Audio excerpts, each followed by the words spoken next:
Greetings, Mathies. I am going to show you how to make a flip chart to help you solve multi-step equations. But first, we'll get to the Laffy Taffy jokes today.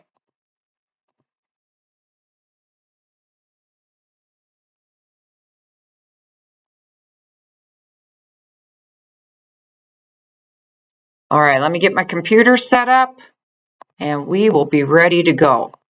All right, so you want to be in your notebook and on a blank page.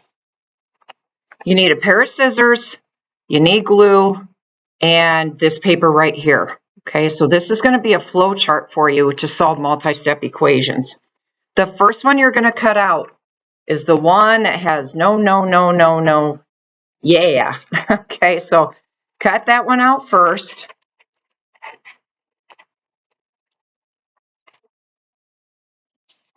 Now, if you have to pause, just pause. I'm pretty quick at cutting. I've had a lot of practice at cutting. So anytime you need to pause, just pause it so you get it cut out. Okay, this is going to get glued just like this in the middle of your paper, 4 dots of glue.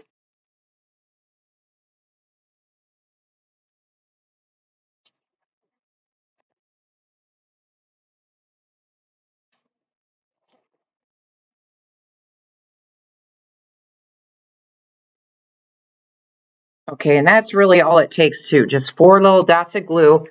Glue that. This is in your notebook, just in the middle of your paper. Okay, so that's the bottom, and you can see that is the bottom layer. Okay, so we're all set there. The next one you're going to cut out is the one that says middle layer. Now, after you cut it out, you are going to cut horizontally. Okay, and I'll show you how you do that. I'm just going to get the border cut out here.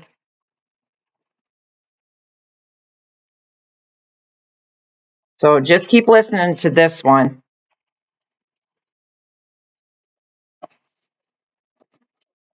Okay, so I am going to cut those horizontal lines up to the gluing tab.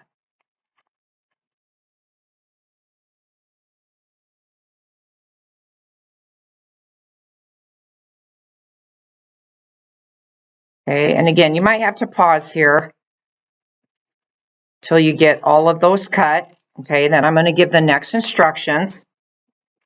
You are only going to put glue on the gluing tab.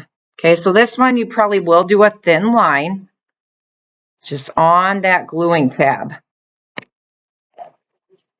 Okay, and it goes right on top of the gluing tab. Okay, so that's the only spot that you have glue on this one.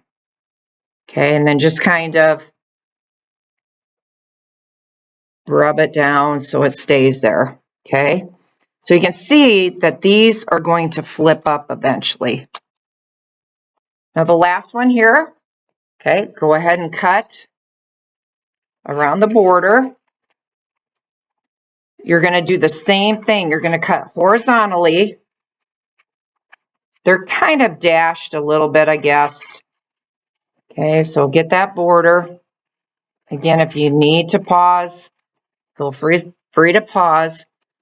But once you get that done, then you're going to start cutting again horizontally up to where it says solving equation top layer. That's going to be another gluing tab here for us. Now this is going to be what we'll use for our notes for the next couple weeks. So we really don't have a ton of notes after this for solving multi-step equations. Okay, again, we're going to just glue just a thin line along that gluing tab. Okay, and then you just put it right on top of that middle layer. Okay, so again, this is the only spot along my finger that has glue. Okay, so this is pretty cool. Once you get it done, just go over it here real quick for you. Zoom in a little bit. So this will just take you step by step. So the first thing you always look for on a multi-step equation is grouping symbols. So if the answer is yes, it's going to tell you what to do. Okay, you'll end up using distributive property. If the answer is no, it just tells you, hey, just go on to the next step. Okay, so the first step would be grouping symbols.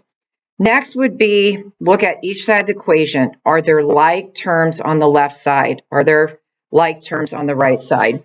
Now, what I call this, I just call it clean it up. So you're getting like terms, either terms, they can have variables with them, or maybe there's some constants that you just have to get together, okay? So if it's yes, it's awesome. They give you an example for simplifying those. If the answer is no, of course, you would move on to the next step. Okay, do you have variables on both sides of the equal sign? Okay, if the answer is yes, it helps you undo that. And we'll go through that more as we start solving equations with variables on both sides. Again, if the answer is no, you just move on. Do you have a constant added or subtracted on both sides of the equal sign? Okay, if the answer is yes, it helps you and tells you what to do. Okay, so we had a constant on both sides, so we would add 3 to both sides. Again, if the answer is no, you move on. Does your variable have a coefficient other than 1? Well, if it does, then we are going to either divide, okay, inverse of multiply is divide, or we will multiply.